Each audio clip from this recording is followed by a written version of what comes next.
Good morning to all. कैसे हैं सब लोग? सब ठीक ही होंगे। चलिए आज के लेक्चर में हम करने वाले हैं लॉकआउट।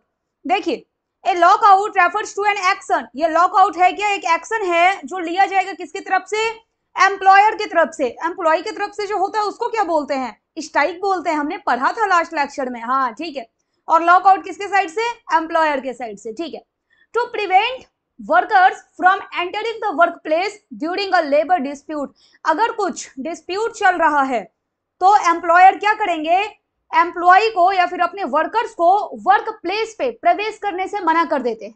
ठीक है। और जो एक्शन लिया जाता है उसको आप क्या बोल देंगे? लॉकआउट बोलेंगे। It is essentially the employers counterpart to a strike. एक तरह से देखा जाए ना, ये स्ट्राइक और लॉकआउट जो है ना, ये ट्विन है। एक के साइड से होता है स्ट्राइक, आपके वर्कर्स के साइड से। और अगर एम्प्लॉयर की बात करें तो एम्प्लॉयर अपना काउंटर पार्ट एकदम तैयार करके रखा हुआ होता है। कौन सा? Lockout. A lockout is a temporary suspension और डिनायल ऑफ एम्प्लॉयमेंट। यानी कि डिनायल का मतलब होता है डिनाई करना, मना कर देना। Initiated by the employer during a collective bargaining और इंडस्ट्रियल डिस्प्यूट। यानी कि काम करने से जो है वो एम्प्लॉयर की तरफ से रोक लगा दी जाती है। जो वर्कर्स हैं वो काम नहीं कर सकते। It is used as a tactic. एक टैक्टिक के तौर पर यूज किया जाता है to exert pressure on workers और देयर यूनियंस। ये लॉकआउट का यूज जो है एम्प्लॉयर करते हैं। क्यों करेंगे? किसके माथे पर प्रेशर देने के लिए? वर्कर्स और उनके जो यूनियंस हैं, यानी कि ट्रेड यूनियंस जो रिप्रेजेंटेटिव होते हैं वर्कर्स के, उनके ऊपर एक प्रेशर डालने के लिए, वापस से डिसिप्लिन को मैनेज करने के लिए, कंट्रोल करने के लिए जो है इस टैक्टिक का यूज किया जाता है, यानी कि इस उपाय का यूज किया जाता है। कॉमन काउजेज क्या होता है लॉकआउट का? पहला है आपका wage and salary dispute. It occurs when workers demand higher wages. अब वर्कर्स का डिमांड है ज्यादा वेजेज चाहिए, बोनस दीजिए हमें, बेनिफिट्स चाहिए, एंड मैनेजमेंट रिफ्यूजेज। और मैनेजमेंट रिफ्यूज कर देती है कि भाई अभी ज्यादा वेज नहीं दे पाएंगे, कारण फाइनेंशियल कॉन्स्टेंट। अभी जो है फाइनेंशियल कॉन्स्टेंट्स है और कुछ प्रिंसिपल्स की वजह से employers may lock out workers to pressure unions to withdraw और मॉडिफाई देयर डिमांड्स। अब ये भी अपना जो है धरना जारी रखे हुए हैं। अगर वर्कर्स हमें हायर वेजेस चाहिए तो चाहिए। अब इसको काउंटर पार्ट करने के लिए जो एम्प्लॉयर्स हैं वो क्या करेंगे? लॉकआउट कर देते हैं। और वहां पर एम्प्लॉयर्स का फिर डिमांड हो जाता है यूनियन से या फिर वर्कर से, या तो विड्रॉ कीजिए अपने डिमांड को, अपनी मांगे वापस लीजिए, या फिर अपने डिमांड में मॉडिफाई कीजिए। एग्जाम्पल के तौर पे अगर 25% वेज हाइक का डिमांड है तो मॉडिफाई करके इसको ट्रेड यूनियन या फिर वर्कर जो है वो कर सकते हैं, 15% कर सकते हैं, 20% कर सकते हैं। ये है मॉडिफाई करना। और कंप्लीट अपनी मांगे ही वापस ले लेना, वो क्या हो जाता है? विड्रॉ। एग्जाम्पल के तौर पे एक textile company locks out workers demanding अ 25% वेज हाइक। 25% वेज हाइक चाहिए वर्कर्स को ड्यूरिंग एन इकोनॉमिक डाउनटर्न। अब कंपनी भी देखा जाए तो कहां से देगी? अगर इकोनॉमिक डाउनटर्न चल रहा है तो बस हो जाता है, लॉकआउट कर दिया जाता है एम्प्लॉयर की तरफ से। नेक्स्ट है आपका resistance to management decisions. Employees और unions may oppose management initiated changes. Management ने कुछ डिसीजन ले लिया, अब जो यूनियन है या एम्प्लॉय है वो अपोज कर रहा है, प्रतिरोध कर रहा है कि हम आपकी बात नहीं मानेंगे। अब किस तरह का डिसीजन? न्यू वर्क शेड्यूल से रिलेटेड हो सकता है, शिफ्ट सिस्टम, ट्रांसफर पॉलिसीज को लेके, टेक्नोलॉजी अडॉप्शन को लेके, automation, digitization. Example, a manufacturing firm locks out workers resisting automation. अब कोई एक मशीन आ गई, देखा जाए तो अब मैनुअल लेबर जॉब जो है उसकी रिक्वायरमेंट कम हो जाएगी। जब मशीन से काम होगा, ऑटोमेशन के द्वारा काम होगा, तो लेबर की रिक्वायरमेंट कम हो जाएगी। अब इन लोगों ने क्या कर दिया? स्ट्राइक कर दिया।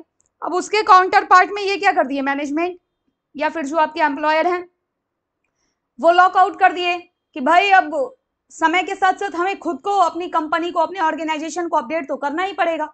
आप इस बात को मानो। अब बात मान ही नहीं रहा है वर्कर्स, बस हो जाता है, लॉकआउट कर दिया जाता है। ठीक है। नेक्स्ट है आपका रिटेलिएशन। रिटेलिएशन का क्या मतलब है? रिटेलिएट करना, यानी कि बदला लेने की जो भावना होती है उसको आप बोलते हैं रिटेलिएशन। अगेंस्ट स्ट्राइक्स और गो स्लो टैक्टिक्स। ये आपने पढ़ा था, गो स्लो टैक्टिक्स। काम पर तो आते हैं लोग, आपने ना टाइप्स ऑफ स्ट्राइक में पढ़ा था। काम पर तो आते हैं लेकिन काम कैसे करेंगे? एकदम स्लोली स्लोली। प्रोडक्टिविटी, एफिशिएंसी क्या करेंगे? घटा देते हैं workers. When workers adopt go slow sit in आ रहे हैं, बस बैठे हुए हैं, काम होने ही नहीं दे रहे हैं। और टूल डाउन स्ट्राइक, ये आपने पेन डाउन और टूल डाउन में पढ़ा था कि लोग आ रहे हैं लेकिन काम नहीं कर रहे हैं। जनरली ये ऑफिस सब में यूज होता है। मैनेजमेंट में रिटेलिएट, अब मैनेजमेंट क्या करेगी, बदला लेने के लिए यहाँ पर बाय शटिंग डाउन ऑपरेशंस, जाओ काम ही नहीं करो, धीरे धीरे काम कर रहे हो, आकर के बैठ रहे हो, पेन डाउन या टूल डाउन स्ट्राइक पर हो, जाओ हम भी अपने साइड से क्या करते हैं, लॉक आउट करते हैं। Lock out is used as a counter measure, यानी एक तरह से बदले में किया जाता है इसको, to restore authority and discipline. Example देख लीजिए, एम्प्लॉयज डेलिबरेटली, डेलिबरेटली का क्या मतलब है, जानबूझकर किया जाने वाला। अगर एम्प्लॉय जानबूझकर प्रोडक्टिविटी को घटाते हैं, एम्प्लॉयर क्या करेगा, रेस्पॉन्स करेगा by locking them out until they agree to normal operations. ठीक है, नेक्स्ट है आपका इकोनॉमिक रीजंस और decline in business. Employers may use a lockout to temporarily cut cost during times of. अब ये जो है ना आपका इकोनॉमिक रीजन, इसको बोल तो दिया जाता है कि हाँ भाई लॉकआउट का रीजन है, लेकिन देखा जाए जो आपका लेबर लॉ है उसके तहत ये सारे रीजन्स में अगर कुछ बंदी रहती है तो फिर उसको लॉकआउट बोलते नहीं है। लेकिन यहाँ पर जो फीचर्स निकल कर आता है, जो कैरेक्टरिस्टिक्स निकल कर आता है, वो लॉकआउट के ही जैसा होता है। इसलिए ये जो रीजन है ना, इसको हम काउजेज ऑफ लॉकआउट में पढ़ लेते हैं। देखिए अब क्या है, अगर फॉलिंग डिमांड हो रहा है, एक्सेस प्रोडक्शन हो रहा है, इस हिसाब से सेल हो ही नहीं रहा है, फाइनेंशियल लॉसेज है, while not always labelled as a formal lockout, ये फॉर्मल लॉकआउट जैसा तो होता नहीं है। Some shutdowns mask cost cutting motives, कुछ आपके शटडाउन जो है ना उनका मोटिव होता है कि कॉस्ट को क्या करना है, कट करना है, कॉस्ट को रिड्यूस करना है, कम करना है। Example, a steel plant experiences losses and uses a lockout, क्यों, तो to reduce wage liabilities temporarily. ठीक है, यानी कि टेम्पोररी रूप से वेज को क्या करना है, रिड्यूस करना है, जो भी वेज की लाइबिलिटीज है, तो उस टाइम पे भी लॉकआउट कर दिया जाता है। ठीक, नेक्स्ट हो सकता है आपका डिस्प्यूट्स ओवर वर्क कंडीशन को लेकर के, conflict over issues such as health and safety measures, over time policies, या फिर रेस्ट ब्रेक चाहिए, लीव इंटाइटलमेंट्स होना चाहिए। If workers refuse to perform under new और डिस्प्यूटेड कंडीशन, कोई भी अगर नया कंडीशन है उसके अंदर वर्कर्स काम करने से मना कर देते हैं, हो जाता है वहां पे भी एम्प्लॉयर जो है वो लॉकआउट को इम्पोज कर देते हैं। एग्जाम्पल है, workers demand air conditioning in production units. अब वर्कर्स का जो डिमांड है वो एयर कंडीशनर का डिमांड है, जहां पे हम प्रोडक्शन कर रहे हैं वहां पे भाई एयर कंडीशनिंग होनी चाहिए। एम्प्लॉयर रिफ्यूज कर रहे हैं कि नहीं हो पाएगा भाई, and enforces a lockout during dispute, और उस दौरान जो भी डिस्प्यूट है उस दौरान क्या कर देते हैं, एनफोर्स कर देते हैं, इम्पोज कर देते हैं लॉकआउट को।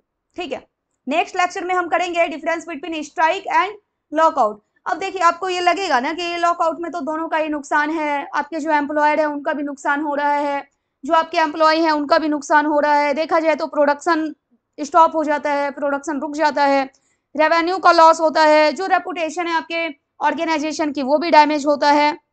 लेकिन फिर भी जो एम्प्लॉयर है ना वो लॉकआउट कर लेते हैं, लॉकआउट चूज कर लेते हैं। ये जो है एकदम लास्ट ऑप्शन होता है। पहले तो कोशिश की जाती है कि जो भी झमेला है, जो भी डिस्प्यूट है, कोई भी अगर कॉन्फ्लिक्ट है एम्प्लॉयर का और एम्प्लॉय के बीच में, तो उसको आर्बिट्रेशन हो या फिर कलेक्टिव बार्गेनिंग हो, नेगोशिएशन हो, उसके माध्यम से सॉल्व आउट किया जाए। लेकिन अगर नहीं हो पाता है तो फाइनली एंड में जाकर के क्या होता है, फिर लॉकआउट होता है।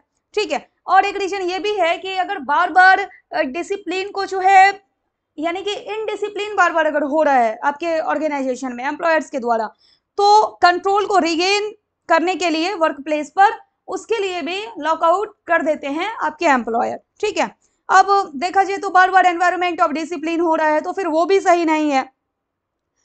और ये जो लॉकआउट होता है, जब लॉकआउट होगा तो फिर फाइनेंशियल प्रेशर पड़ेगा वर्कर्स पे, क्योंकि उनका भी देखा जाए तो डेली वेज लॉस हो रहा है, और उनके ऊपर थोड़ा सा दबाव डाला जाएगा ताकि वो अपने काम पर, अपने नॉर्मल वर्क पर वापस लौट सके।